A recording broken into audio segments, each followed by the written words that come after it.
Hi, my name is Sid Stewart, and I am from Dr. Stewart Productions.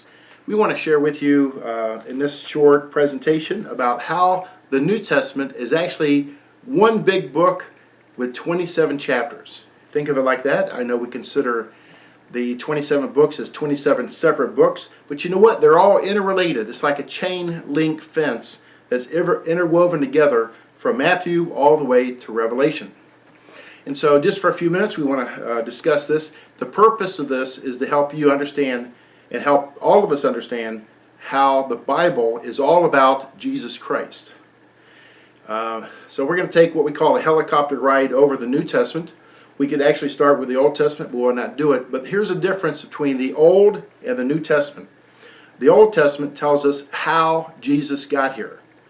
He came through the bloodline of Abraham, and he came through the bloodline of David. That's what the purpose of Matthew chapter 1 verse 1 is.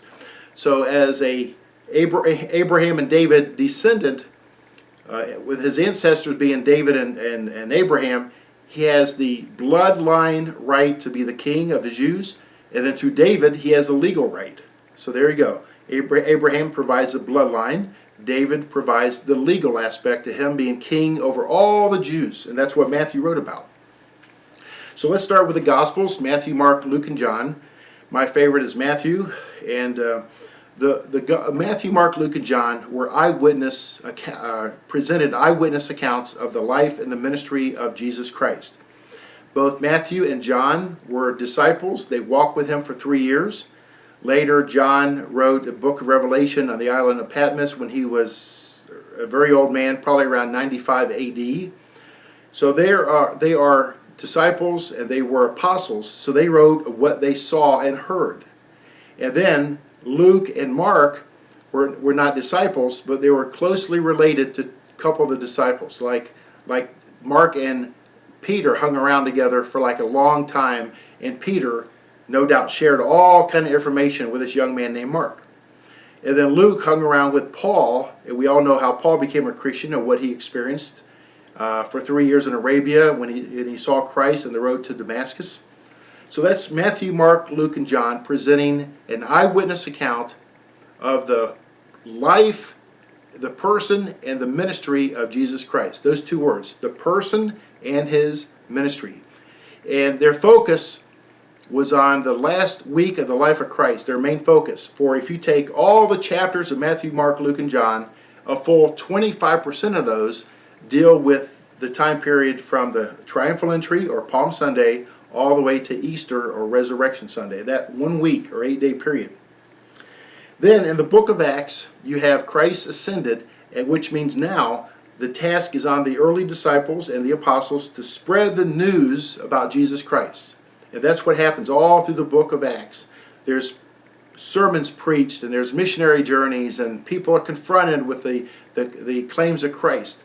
So again, in Matthew, Mark, Luke, and John, you have the presentation of the person and ministry of Christ, but in the book of Acts, you have the proclaiming.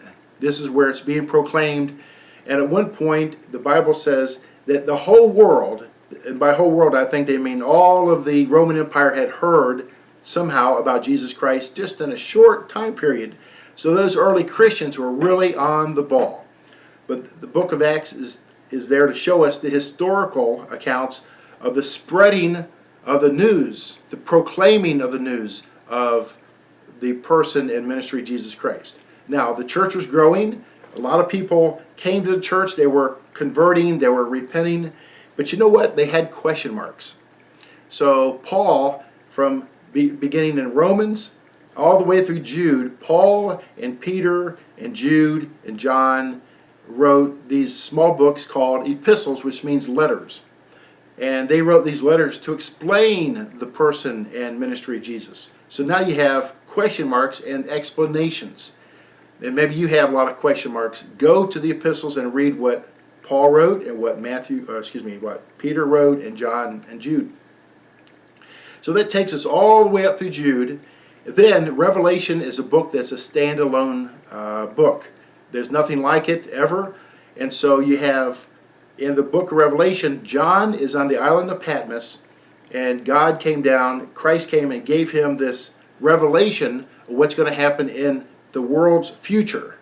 This is going to be the future of the whole world. And folks, I have to admit, it does not look very good. We're not going to get into the negativity of that, but there's a lot of judgments that's going to be global in nature, and those have not happened yet. That's still in our future. So John wrote all about that, and then in Revelation 19, which is the apex, is the climax of the whole chapter, the whole book rather, you have the return, the physical return of Jesus back to earth, back to Jerusalem, because he said he would return to from where he ascended. So again, let's recount. Matthew, Mark, Luke, and John, you have the proclamation, or the presentation of Jesus Christ, his person and his ministry. In the book of Acts, you have the proclaiming of Jesus throughout the whole world. In the epistles, you have the explanation of Christ, of who he is, what he did. And then in Revelation, you have the coming, the imminent return of the person of Jesus Christ, who will finish his works on earth. He's not done with this world yet. Do you know that? He is not done yet. And if you're a Christian, he's not done with you. Grow in him. Understand him more by reading the Bible.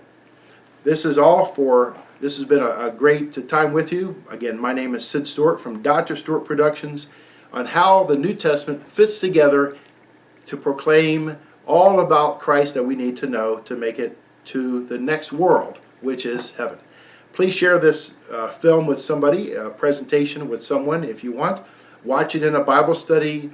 Also subscribe to my channel, and periodically view my material if there's anything new that might interest you.